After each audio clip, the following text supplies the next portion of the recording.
Në kuadër të festimeve për Kongresin Kombëtar të Lushnjës, Qendra Kulturore e Fëmijëve ka organizuar krosin dimëror me pjesëmarrjen e nxënësve të shkollave nëntëvjeçare të bashkisë. Aktiviteti u zhvillua në bulevardin kryesor të qytetit, ku përfshiu vajzat e djemtë në gara të veçanta. Itinerari i vrapimit ishte nga Raiffeisen Bank deri tek Ishkin e Maja. Fituese për vajzat ishin Noemi Asanbelli Kolonj, Klevisa Gorovelli Karbunare Vogël, Shazia Arapi Karbunare Vogël, ndërsa për djemt Ervis Kasapi Shkolla Hysen Xheka Karbunare Madhe, Roan Turku Shkolla Kongresi i Lushnjës, Rostem Kamberi Shkolla Hysen Xheka Karbunare Madhe. Fituesit morën medalje dhe certifikatat nga drejtuesit e Qendrës Kulturore të Fëmijëve Lushnjë.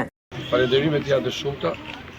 Parat janë për ju që jeni pjesë e këtij aktiviteti, që në çdo vit keni situazuar ftohtin, diellin, gjithë kushtet atmosferike dhe keni qenë pjesë në këtë aktivitet.